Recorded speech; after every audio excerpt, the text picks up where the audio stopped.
Thank you very much sir.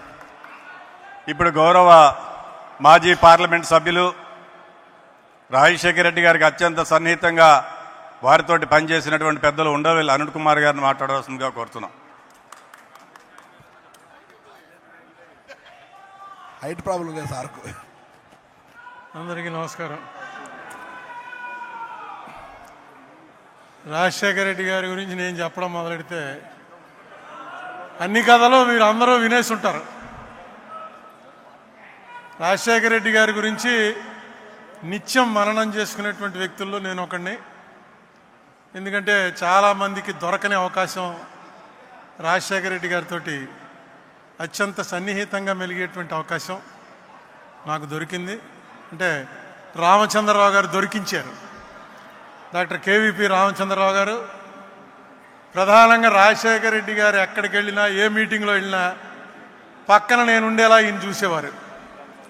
1983లో ఆయన మొట్టమొదటిసారి PCC president అయినప్పటి నుంచి 2009 సెప్టెంబర్ 2 నాడు ఆయన మరణించే వరకు దాదాపుగా ఆయనతోటే కలిసి ప్రయాణం చేయటంలో రామచంద్రరావు గారు ఎంత థిక్గా ఉన్నారో సుమారుగా అంత దగ్గరగా నన్ను కూడా అక్కడ పెట్టారు. నిజంగా చెప్తున్నా, ఆయన చనిపోయే వరకు నాకు తెలియదు ఇంత గొప్ప వ్యక్తితో నేను కలిసి తిరుగుతున్నానని. ఎందుకంటే ముఖ్యమంత్రులు అవుతుంటారు, ప్రధానమంత్రులు అవుతుంటారు, ఎంపీలు అవుతారు, ఎమ్మెల్యేలు అవుతారు, స్నేహంగా ఉన్నవాళ్ళు చాలామంది ఉంటారు. కానీ రాజశేఖర రెడ్డి గారు నేనంటే అభిమానించేటువంటి ఒక నాయకుడని అనుకున్నాను. కానీ ఆయన చనిపోయిన తర్వాత తెలిసింది నాకు, ఈయన మామూలు మనిషి కాదు. ఇప్పటి వరకు మన రాష్ట్రంలో ఎవరికి దొక్కని ఒక గౌరవం మీరు మర్చిపోయి ఉంటారు. హైదరాబాదులో వినాయక నిమజ్జనం అని జరుగుతుంది. అది యావత్ భారతదేశంలో ఒక పెద్ద ఈవెంట్. హైదరాబాద్లో జరిగినట్టుగా సౌత్ ఇండియాలో ఎక్కడ జరగదు. నార్త్లో కూడా ఎక్కడైనా మహారాష్ట్రలో 1-2 చోట్ల జరుగుతుందేమో. రాజశేఖర రెడ్డి గారు చనిపోయిన 3వ రోజునే ఆ వినాయక నిమజ్జనం సరిగ్గా సెక్రటేరియట్ ఎదురుకుండా హుస్సేన్ సాగర్లో జరుగుతుంది. ఆ రోజు మొత్తం అన్ని ఆఫీసులు మూసేస్తారు, స్కూల్స్ మూసేస్తారు. పోలీసులకైతే ఆవేళ ఉన్నంత పని సంవత్సరంలో ఎప్పుడూ ఉండదు. చాలా అసలు ఊరంతా డ్రామా, డప్పులు, డ్యాన్సులు భయంకరంగా ఉంటుంది. ఏంటి అసలు ప్రతివాడు వాళ్ళ ఇంట్లోంచి వినాయకుడిని తీసుకొచ్చి కలపవలసిందే అనేటువంటి ఒక యుద్ధం జరుగుతున్నట్టుగా ఉంటుంది. అది నేను చాలాసార్లు చూశాను హైదరాబాద్లో. అదొక ఎంజాయ్మెంటు, ఇంత బ్రహ్మాండమైనటువంటి మూమెంట్ అని. ఆ రోజు బాజా భజంత్రీలు లేవు, బాణసంచాలు లేవు. పిన్ డ్రాప్ సైలెన్స్లో నిమజ్జనానికి తీసుకొచ్చినటువంటి ప్రతి బండి మీద వినాయక విగ్రహం 40 అడుగులు 50 అడుగులు ఉన్న ఖైరతాబాద్ విగ్రహం నుంచి ఎవరో అప్పలకొండ అన్నవాడు తన ఇంట్లో పెట్టుకున్న చిన్న విగ్రహం వరకు అన్ని విగ్రహాలతోటి రాజశేఖర రెడ్డి గారి చనిపోయిన ఫోటో, ఆ ఫోటో పెట్టుకుని వచ్చారు. బహుశా ఈ గౌరవం ఎవరికి దక్కదు. ఎందుకంటే అది ఎవరో పెట్టించి ఫోటోలు పంచిపెట్టింది కాదు. పేపర్లో పడ్డవి కట్ చేసుకుని అక్కడ అంటించుకుని తీసుకొచ్చి ఒక మనిషిని దేవుడి దగ్గర అలా పెట్టుకుని ఆయన చనిపోయినటువంటి ఈ సందర్భంలో మనం ఆయనకి నివాళులు అర్పిస్తూ ప్రతి సంవత్సరం జరిపే వినాయక చవితిలా కాకుండా ఈసారి వినాయక చవితిని రాజశేఖర రెడ్డికి ఇద్దాం అని ప్రజల్లో వాళ్ళంతటా వాళ్ళకి రావటం, ఇది ఒక పార్టీ పిలుపు కాదు, లేకపోతే ఆర్గనైజర్స్ పిలుపు కాదు. ఇది బహుశా ఎక్కడా జరిగి ఉండదు. ఆ సంఘటన చూడగానే అనుకున్నాను నేను, రాజశేఖర రెడ్డి అన్నవాడు ఒక మనిషిగా కాదు, దేవుళ్ళో కలిసిపోయాడు. దేవుళ్ళో కలిసిపోవటం అంటే మనం అందరినీ అనుకుంటాం చనిపోయిన వాళ్ళంతా దేవుళ్ళో కలిసిపోతారని. రాజశేఖర రెడ్డి గారి మరణ వార్త విని చనిపోయారని పేపర్లో చూసి ఇది నిజమా, పరిచయం లేని ఒక మనిషి చచ్చిపోతే ఎలా చనిపోతారు, గుండె ఆగి చచ్చిపోయింది, ఆవిడెవరో చచ్చిపోయింది అని పేపర్లో చూస్తుంటే, ఒకటి మా ఊరికి దగ్గరలో ఒక లేడీ చచ్చిపోయినటువంటిది పేపర్లో చూశాను. చూసి ఆ ఇంటికి వెళ్ళాను. ఇంటికి వెళ్ళి వాళ్ళ ఆయన్ని అడిగాను, ఏమండి ఏంటి అసలు మీ ఆవిడకి ఏంటని. అంటే ఆవిడకి ఏదో కొంత ప్రాబ్లం ఉందండి, కానీ రాజశేఖర రెడ్డి గారు చనిపోయిన తర్వాత ఆవిడ భరించలేకపోయింది. ఏంటి రాజశేఖర రెడ్డి గారు మాకు క్లోజేగా, ఏంటి అంత భరించలేకపోయింది, ఏం జరిగింది, ఎందుకు ఆవిడ చనిపోవాల్సి వచ్చింది అంటే ఆయన చెప్పాడు, ఆయన కొడుకున్నాడు అక్కడ 4 ఏళ్ల వాడు. ఈ కుర్రవాడికి హార్ట్ తేడా వచ్చిందండి. మేము ఎఫర్ట్ చేయలేము, మేము తీసుకెళ్ళి అతనికి ఆపరేషన్ చేయడానికి. రాజశేఖర రెడ్డి గారు ఒక స్కీమ్ ఏదో పెట్టాడు, ఆయన మేము కలవలేదు కూడాను. పిల్లలకి ఎవరికైనా సరే ఈ తేడా వస్తే ఆ ఆపరేషన్కి అయ్యే ఖర్చు, అప్పటికి ఇంకా ఆరోగ్యశ్రీ రాలే, ఆ పిల్లవాడికి సంవత్సరం వయసు ఎంతో, ఆ అయ్యే ఖర్చు అంతా కూడా ప్రభుత్వం భరిస్తుందని డిక్లేర్ చేశారు. ఇది ఊహించలేదు మేము. చచ్చిపోయాడు అనుకున్నాం, ఎప్పుడు చచ్చిపోతాడో తెలియదని డాక్టర్లు చెప్పారు. గుండెలో తేడా ఉంది, ఎప్పుడు చచ్చిపోతాడో తెలీదు, ఆపరేషన్కి 4-5 లక్షలు ఖర్చు అవుతుంది, మీరు పెట్టుకోలేరు, అలా ఉన్నంతకాలం ఈ మందులు వాడుతూ ఉండండి అని చెప్పారు. కానీ ఇదేదో భగవంతుడే ఇచ్చాడు మాకు అనుకుని వాడిని ఆపరేషన్ చేయించాం, వాడు బతికాడు, శుభ్రంగా ఉన్నాడండి. ఈ రాజశేఖర రెడ్డి గారు చచ్చిపోయిన తర్వాత టీవీలో వస్తుంది, అమ్మా అన్నా నమస్తే, అమ్మా నమస్తే, బాబు నమస్తే అని రాజశేఖర రెడ్డి గారిది ఆ పాత క్లిప్పింగ్ ఏదో తీసి టీవీలో చూపిస్తున్నారు. ఈ కుర్రాడు 3 చక్రాల సైకిల్ ఎక్కి అమ్మా నమస్తే, బాబు నమస్తే. అతనికి రాజశేఖర రెడ్డి తెలీదు, ఆపరేషన్ గొడవ తెలీదు, వాళ్ళ అమ్మ గొడవ తెలీదు, నాన్న గొడవ, ఎందుకు బతికాడో తెలీదు.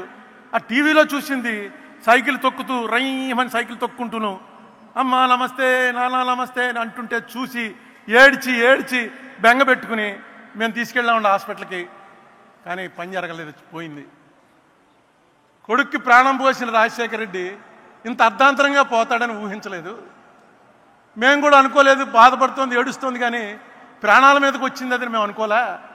ఆఖరిన హాస్పిటల్కి రష్ చేసేటప్పటికి లేదండి ప్రాణం పోయిందన్నారు. నిజంగా అది మేము కూడా ఊహించలేకపోతున్నాం. ఏ జబ్బు లేదు, వయసు చూస్తే 40 ఏళ్ళు, లేటుగా పుట్టాడు, ఒకడే కొడుకు, వాడు చచ్చిపోతాడా అనేటువంటి దీంట్లో ఉన్నప్పుడు రాజశేఖర రెడ్డే ప్రాణం పోశాడు. ఆ రాజశేఖర రెడ్డి హెలికాప్టర్లో బయలుదేరట, చచ్చిపోవడం కూడా ఒక రోజంతా ఈ రాష్ట్రం మొత్తం ఏడిచింది, పార్టీలు మర్చిపోయి ఏడిచింది. గుళ్ళో, మసీదుల్లో, చర్చిల్లో ప్రార్థనలు చేసుకున్నారు.